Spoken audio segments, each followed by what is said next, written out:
All right, what's up, everybody? It's your boy Pataman. We're reacting to the JT Miller trade that just happened, like not even like what 30 minutes ago. So I'm gonna get Google open as well because I want to kind of like look at all these players and what they bring to the team. So JT Miller, he's being traded. I mean, they had a game. They have a game right now against Dallas, and they scratched him from the lineup. He waived his no trade clause. It's official. He's going to New York.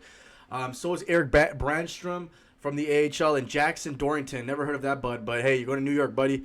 And then the Canucks are getting Philip, Victor Menechie in a first-round pick. I'm pretty sure that the first-round pick is top 13 protected. So that means that if the pick is 13, 12, 11, all the way to number 1, the Rangers keep it, and then the Canucks will get a unprotected 2026 pick.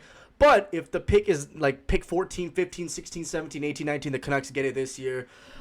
Yeah, pretty big trade for Vancouver. I want to kind of look at the depth charts of both teams as well. So let's go check out Canucks lineup because I want to see kind of all of the different lineups that both these teams have, and we can kind of base it off that. Now I want to say right now, man, I'm not a Canucks fan, but I live in British Columbia. I'm a Hawks fan, but I got my dad's a Canucks fan.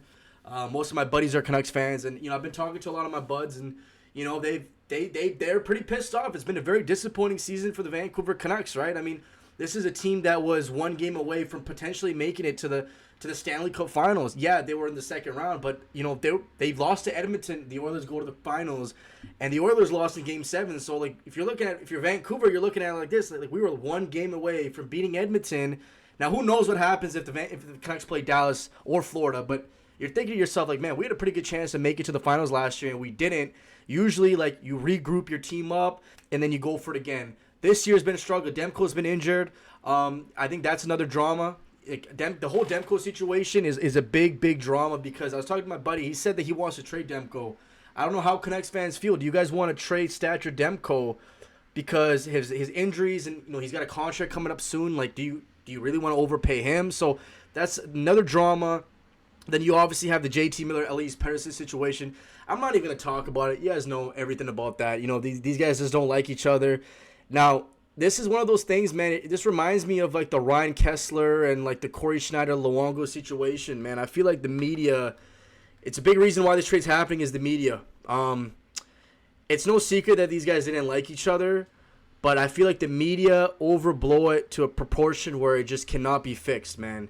Once stuff gets, and I made a video like I think a month ago about the whole situation, the drama, and I told you guys, I said, one of them is gonna get traded because there's absolutely, once shit gets leaked to the media, there's no fixing it. I've seen so many situations where like, bro, if things go to the media, it's over. It's like, think about it like this: you're in a relationship with somebody, right? This might be a horrible example, but you're in a relationship with somebody, and you're going through some relationship problems, right? Or let's say like you have your friend, you and your friend are you don't mess with each other as much anymore. You're going through some issues. Once that stuff gets public, you break that trust barrier. If you're Pettersson, you're JT Miller, you're thinking like, okay, why is this public? Who snaked who, right? I don't know who leaked it, but if you're Pettersson or if you're JT Miller, you're like, okay, I can't rock with this guy because it's public. I don't trust him. What if he leaked it to the public, right? So it kind of breaks that chance of renewing the relationship. So I knew one of them was going to get traded. I also knew it was going to be JT Miller. The whole reason why I knew it was going to be JT is because JT's been painted as a toxic person. I actually love JT Miller, man. And I think this is one of the things with Vancouver where I think Elias Pettersson is a soft player. And I'm not saying he's a bad player. He's got skill for sure, but he's soft. He's getting paid a lot of money to be soft. And at the end of the day, it's kind of crazy how JT Miller is the one to go because I think JT Miller is the perfect player in terms of playoff hockey. The intensity he brings, the competitiveness he brings. Yes, it might be a little bit too much, but I feel like, I mean, I don't know about y'all, man, but I would love to have a guy like JT Miller in my locker room. If you're trying to compete for a championship, it just didn't work with Pettersson because Pettersson got his feelings hurt. He's going to New York, the Rangers. I think this is a good trade for them. I really do. It's to me, the Rangers won this trade, no doubt about it. I mean, the Canucks had no leverage, right, because of the whole public stuff. And then you have your general manager coming out and saying, yeah, it's true. The Canucks are never going to get anything good from this trade.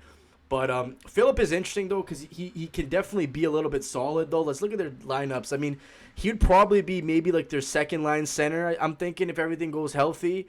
But I don't know. The Canucks, their defense is horrible this year. They need somebody.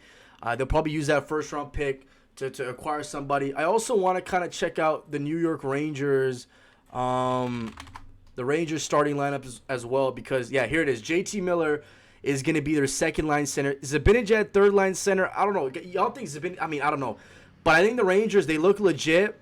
Can they get it done though? That's a big question. I really like JT Miller for them. I think JT Miller's an absolute gamer. He's a fucking good player. Like, I don't know. He was one of my favorite Canucks players. Again, like I said, I'm not a Canucks fan, but I watched a lot of their games, especially in the playoffs. JT was one of those guys that showed up every single playoff game. You know, he's putting up points. He's blocking shots. He's winning faceoffs. You know, he's hitting people. He's physical. He's playing against the other team's best player, for example. Guys like, I mean, he did a pretty decent job on McDavid in the series last year. Like, JT Miller is a playoff player to me. Whereas Elias Pettersson, he's got skill, but he doesn't really have anything else besides skill. And I'm sorry to hurt anyone's feelings, but I think the Canucks are going to regret this a lot. I'm not saying that they should have traded Pettersson either. I just think it's one of those things where you look at it like this: two grown men making millions of dollars to play hockey.